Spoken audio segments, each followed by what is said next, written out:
Okay. Bombastic side-eye, criminal offensive side-eye. Happy boong.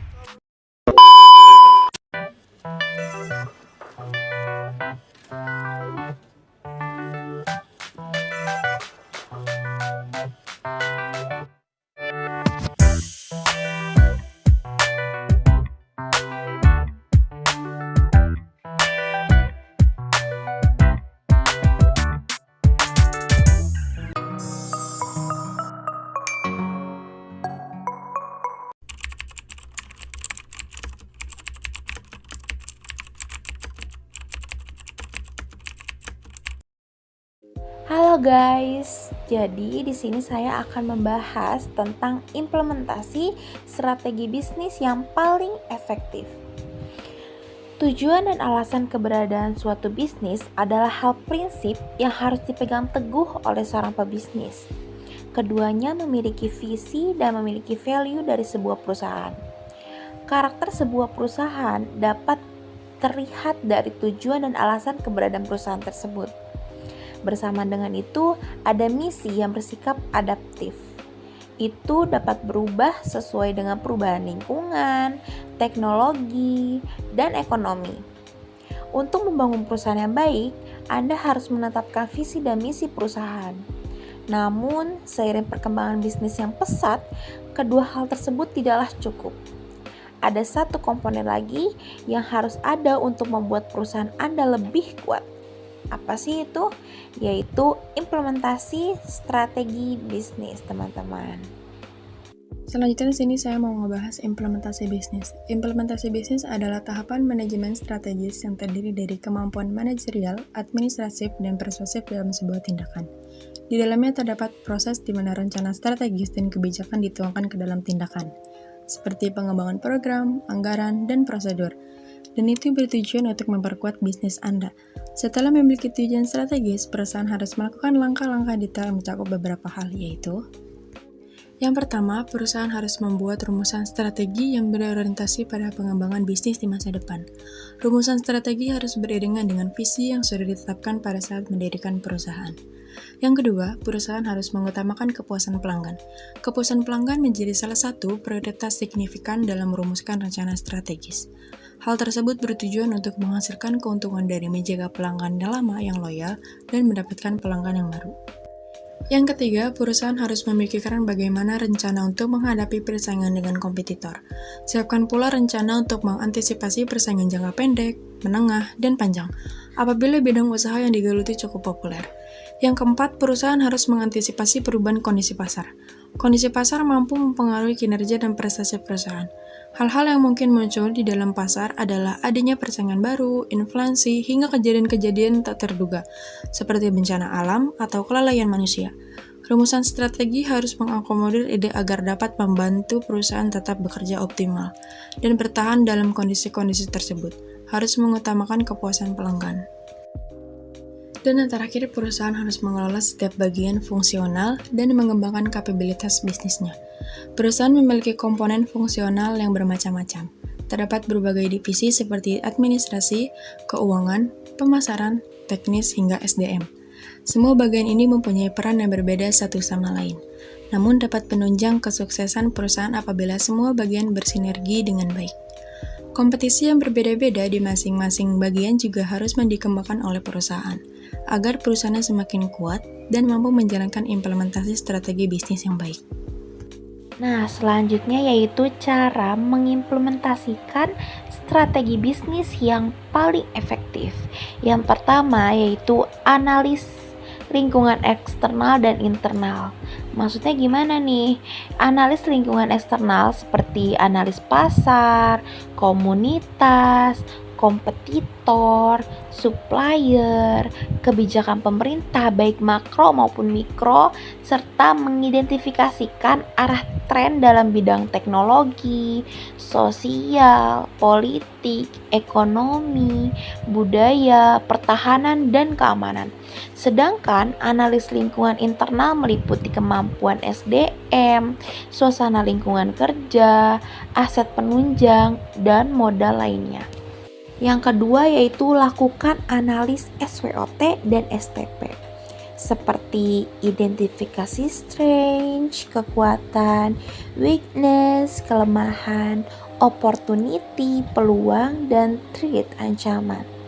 Setelah itu, lakukan analis STP yang meliputi segmenting, yaitu segmentasi pasar yang membagi-bagi target konsumen berdasarkan kriteria tertentu. Selanjutnya ada targeting, yaitu menentukan konsumen mana yang menjadi target utama. Selanjutnya ada positioning, yaitu menentukan promosi dan metode penjualan yang tepat. Yang ketiga yaitu formulasikan strategi, yaitu perhatikan misi jangka pendek, menengah, dan panjang. Lalu yang keempat yaitu implementasikan strategi, yaitu implementasikan strategi dalam kegiatan korporasi, bisnis, dan fungsional. Lalu yang kelima dan yang terakhir yaitu monitor dan evaluasi.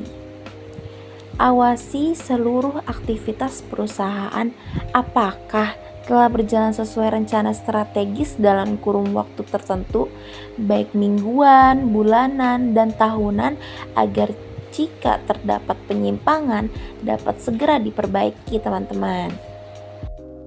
Oke, kita lanjut ke faktor yang mempengaruhi keberhasilan perusahaan dalam mengimplementasikan konsep manajemen bisnis. Yang pertama, pengetahuan tentang bisnis atau usaha. Seorang pengusaha harus memiliki pengetahuan dasar yang memadai tentang dunia kewirausahaan, baik di dalam bisnis kecil maupun besar. Ketika memulai bisnis, akan melibatkan angka-angka terkait keuntungan bisnis. Oleh karena itu, diperlukan pengetahuan aktivitas bisnis seperti perhitungan kas, alokasi modal, hingga strategi pemasaran. Yang kedua, plan atau perencanaan yang matang. Untuk mencapai kesuksesan dalam bisnis perlu dibuat perencanaan yang matang dan terstruktur.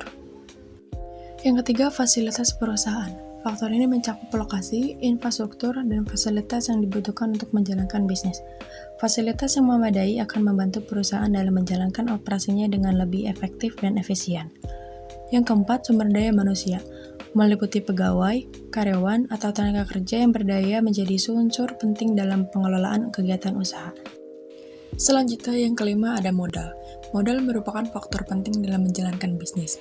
Modal yang cukup akan membantu perusahaan dalam mengembangkan bisnisnya dan menghadapi tantangan yang muncul. Yang keenam, manajemen perusahaan. Mencakup perencanaan, pengorganisasian, penggerakan, pengkoordinasian, dan pengawasan keseluruhan faktor usaha yang tersedia. Keahlian dalam melakukan kegiatan tersebut dapat menunjang keberhasilan usaha. Dan yang terakhir yaitu ada lingkungan perusahaan seperti persaingan, regulasi, dan kondisi ekonomi. Perusahaan harus mampu beradaptasi dengan lingkungan yang ada untuk tetap bertahan dan berkembang. Nah, teman-teman, selanjutnya yaitu faktor kegagalan perusahaan dalam mengimplementasikan konsep manajemen bisnis. Yang pertama, tidak adanya perencanaan yang jelas. Maksudnya gimana sih? Tanpa perencanaan yang matang, perusahaan akan kesulitan dalam mengambil keputusan dan menghadapi tantangan yang muncul. Lalu yang kedua, tidak adanya komitmen manajemen puncak, yaitu kepemimpinan yang baik harus dapat diwujudkan melalui kemampuan berkomunikasi yang baik dan dicontoh oleh manajemen puncak. Lalu yang ketiga, tidak adanya pengetahuan tentang bisnis. Yang keempat yaitu tidak adanya fasilitas perusahaan yang memadai dan tidak ada strategi bisnis yang tepat. Yang kelima, tidak adanya modal yang cukup. Yang keenam dan terakhir yaitu tidak adanya kemampuan untuk beradaptasi dengan perubahan. Nah teman-teman, lanjut aja kita ke pokok pembahasan kita, yaitu implementasi konsep manajemen perubahan dan menghadapi persaingan era Society 5.0 pada PT Mayora Indah Tbk. Apa sih tuh era Society 5.0? Era Society 5.0 merupakan sebuah perubahan besar dalam kehidupan manusia di seluruh dunia. Perubahan ini ditandai dengan adopsi teknologi informasi dan komunikasi yang semakin cepat dan mempengaruhi berbagai aspek kehidupan manusia. Mulai dari kita cara bekerja, berinteraksi, dan berbelanja. Selanjutnya adalah pengertian manajemen perubahan. Manajemen perubahan adalah proses di mana organisasi atau individu membuat perubahan dalam cara mereka beroperasi untuk mencapai tujuan yang lebih baik. Dalam era Society 5.0, manajemen perubahan menjadi sangat penting karena adopsi teknologi dan perubahan yang cepat dapat mempengaruhi organisasi dalam waktu yang sangat singkat.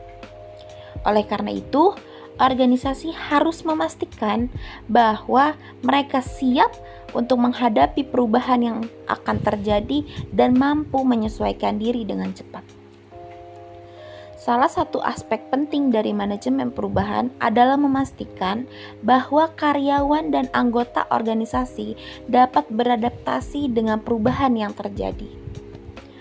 Organisasi harus menyediakan pelatihan dan dukungan yang cukup untuk karyawan agar mereka dapat memahami dan mengatasi perubahan yang terjadi. PT Mayora Indah, dikenal juga dengan Mayora Group, merupakan salah satu perusahaan yang menjalankan bisnis berupa produk makanan dan minuman di Indonesia.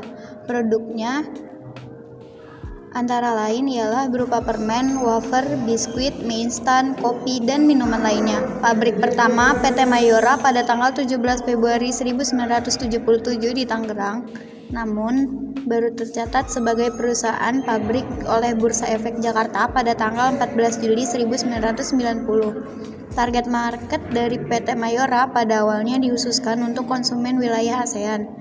Namun seiring berjalannya waktu, target pasar terus meluas ke negara-negara Asia hingga akhirnya produk perseroan ini telah tersebar di 5 benua seluruh dunia.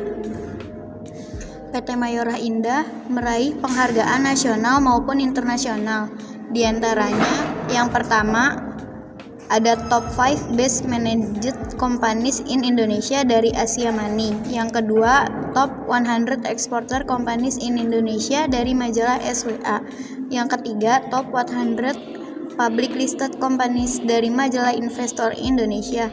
Yang kelima, Best Listed Company dari Berita 1. Yang keenam, Indonesia Corporate Secretary Award Top 5 Global Top 5 Good Corporate Governance Issue in Customer Goods dari Warta Ekonomi. Puncak kesuksesan yang diraih PT Mayora tidak hanya disebabkan oleh pengembangan cabang tokonya saja, tetapi juga karena manajemen strategi yang terus diperbarui seiring dengan meningkatnya skala produksi, pelanggan, penjualan, dan lain-lain. PT Mayora melakukan manajemen strategi yang didasarkan pada tujuan perusahaan untuk memenuhi pencapaian target penjualannya dengan memasarkan beragam jenis produk makanan dan minuman dengan kualitas tinggi. PT Mayora berfokus pada berbagai inovasi, produk, dan juga kualitas. Selanjutnya, di sini ada perencanaan strategi PT Mayora. Yang pertama, dalam produksinya Mayora berfokus pada customer goods di mana produk-produk yang dihasilkan dapat memberi manfaat yang lebih untuk para konsumen. Contohnya ialah produk energen yang di dalamnya memiliki komposisi lengkap berupa susu dan sereal sehingga nilai gizinya terjamin. Yang kedua, bekerja sama dengan para pemasok yang menyediakan bahan baku dengan kualitas terjamin demi menjaga mutu produk. Yang ketiga, melakukan penelitian secara rutin terhadap bahan baku yang digunakan. Dan yang terakhir, terus menyesuaikan dan memperbarui produknya terhadap tren serta memproduksi produk yang lebih menarik. 2. perencanaan taktis. Pemasaran Mayora sendiri berfokus pada produk dan harga. Perusahaan mencoba untuk memasarkan produk-produk berkualitas dan keunikannya tersendiri dan harga yang terjangkau. Menggunakan teknik monosegmen dan adaptif, Mayora menargetkan conscious customer yang umumnya memilih untuk membayar sebuah produk yang berkualitas. Oleh karena itu, Mayora selalu berusaha untuk mencari sumber bahan baku yang berkualitas.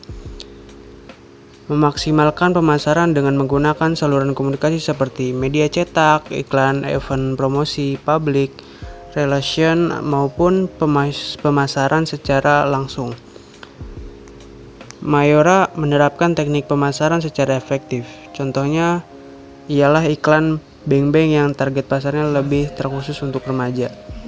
3. Perencanaan operasional. Teknologi. Mayora menggunakan teknologi terbaru, mutakhir ditambah kreativitas dan inovasi dalam menciptakan suatu produk. Laboratorium.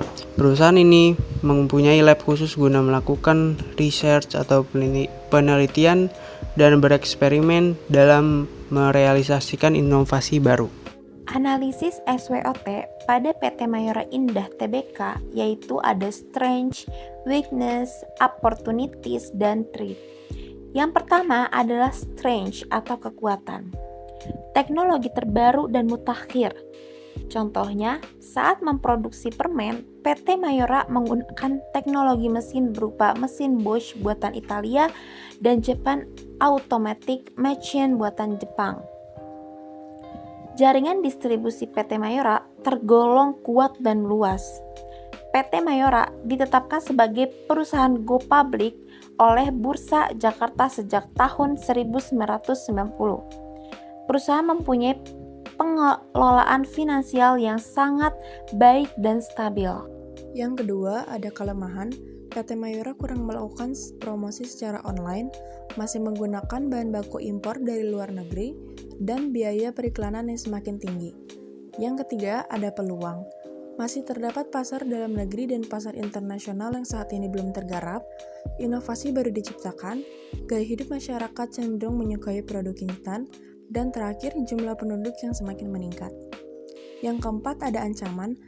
Ancaman pendatang baru seperti PT Magnofood Inovasi Pangan, produk substitusi dipasarkan seperti roti, susu, mie instan, nilai tukar rupiah yang terus berubah-ubah terhadap mata uang negara asing, dan yang terakhir, pesaing PT Mayora dapat dikatakan cukup lama berpengalaman dalam industri makanan.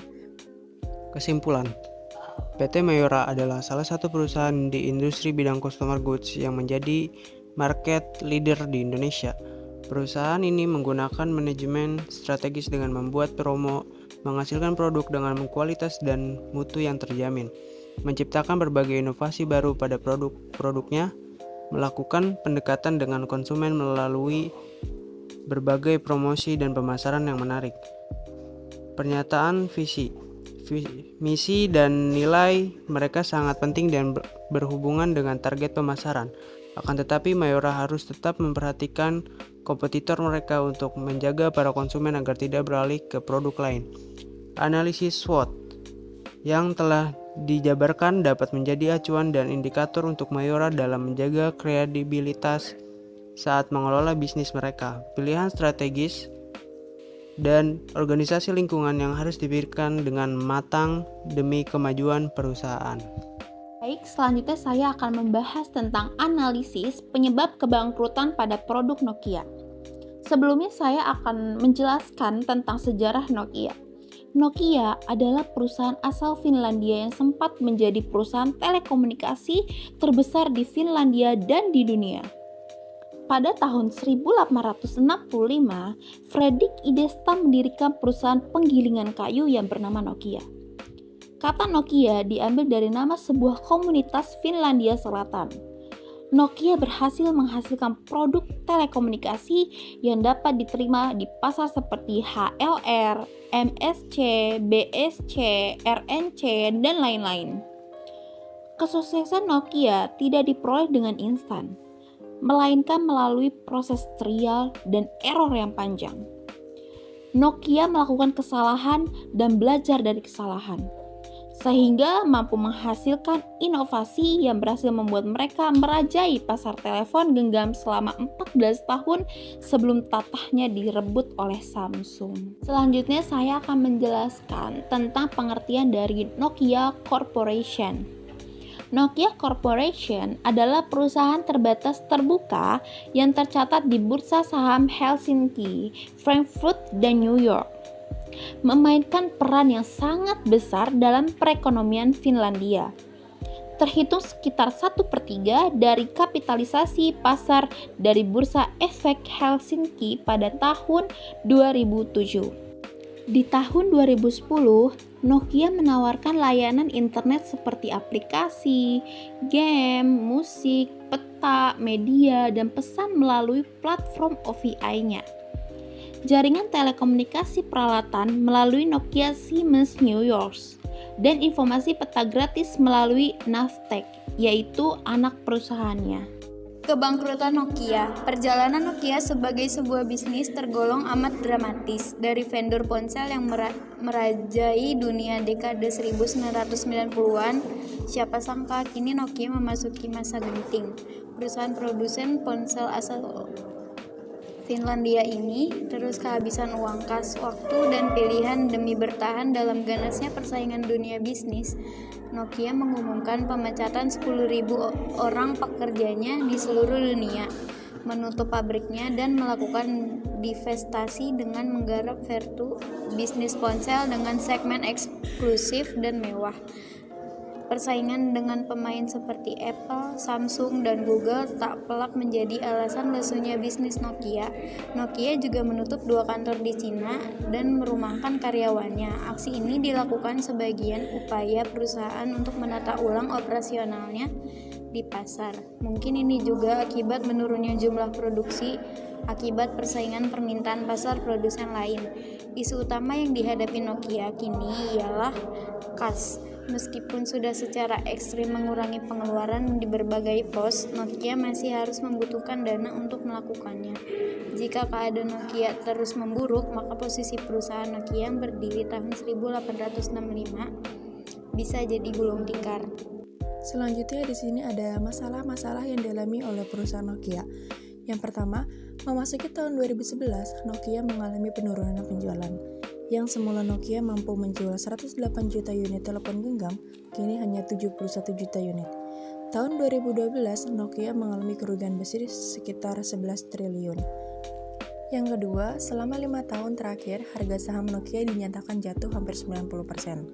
Para investor juga memotong 17 M dari nilai pasarnya, serta menghapus prestasi Nokia yang kompetitif di masa lalu dengan memberi nilai 0. Yang ketiga, sebagian besar perusahaan Nokia di seluruh dunia ditutup, termasuk perusahaan utamanya di Finlandia. Yang keempat, Nokia memangkas 3.700 karyawan dan menghentikan 10.000 karyawan secara global hingga akhir tahun 2013. Yang kelima, teknologi Nokia dijiplak oleh HTC, RIM, dan ViewSonic yang dinyatakan terkait 45 paten di Amerika Serikat dan Jerman. Yang keenam, di tengah-tengah terjadinya krisis, beberapa pimpinan penting Nokia Corp seperti Olli-Pekka Kallasvuo, CEO Nokia, Anssi Vanjoki, manajer smartphone Nokia, dan Ilari Nurmi, wakil presiden pemasaran produk Nokia, tiba-tiba mengundurkan diri dari perusahaan. Lalu ada penyebab kegagalan Nokia. Yang pertama, faktor internal, yaitu kurangnya penguasaan 2 bidang sekaligus, yaitu hardware design dan software. Nokia sangat lamban merespon pergerakan para kompetitornya. Nokia tidak melakukan kolaborasi dengan perusahaan lain, terlena dengan keberhasilan sebagai pemimpin perusahaan ponsel, absen produk yang populer terlalu lama, terlalu fokus mengembangkan software tanpa memberikan inovasi berarti. Nokia seringkali menjadi pelopor dalam meluncurkan produk tanpa prospek masa depan yang lebih baik. Dan yang terakhir, strategi pengganti Symbian atau software dengan Windows 8 tidak berhasil dan membuang hasil R&D Symbian yang memakan banyak biaya. Penyebab kegagalan Nokia. 2. Faktor eksternal. Pengembangan OS Android yang pesat didukung oleh berbagai developer konten dari berbagai negara dan menjadi tarik utama handphone versi Android. Kegagalan Lumia 900 di Amerika menjadi dasar gugatan atas Nokia. Lumia 900 LTE tidak menarik minat masyarakat. Ketidakunikan Nokia dibanding mobile phone kompetitor, Nokia gagal mengimplementasikan strategi branding yang tepat. Persaingan bebas membuat semua perusahaan termasuk Nokia harus bersaing ketat dengan perusahaan lain. Strategi Nokia di masanya. 1. Mendesain beragam jenis ponsel untuk semua jenis segmen pasar. 2. Desain produk yang menarik dan elegan. 3. Produk Nokia relatif memiliki tingkat keawetan yang bagus. 4. Berkolaborasi dengan Microsoft namun telat karena iPhone dan Android telah menguasai pasar. 5. Nokia juga memperkenalkan ragam produk yang menyasar pada kebutuhan gaya hidup seperti ponsel musik khusus chattingan. 6. Inovasi di smartphone gadget vendor lainnya sangat tinggi, sedangkan Nokia tidak banyak perubahan. Lalu ada kesimpulan, yang pertama Nokia manajemen dalam masalah penjualan terus-menerus menurun dan kerugian perusahaan bertambah besar. Yang kedua pesaing Nokia yaitu Apple dan Samsung dan Nokia berada di posisi terbawah. Yang ketiga kondisi internal Nokia lemah, belum berhasil memanfaatkan peluang eksternal dan gagal menghadapi ancaman eksternal. Yang keempat, strategi lain yang dapat dilakukan Nokia adalah memberikan edukasi dan pemahaman kepada pasar terhadap pemakaian produk yang kualitasnya tinggi agar meminimalkan penguasaan pasar oleh produk dari Cina.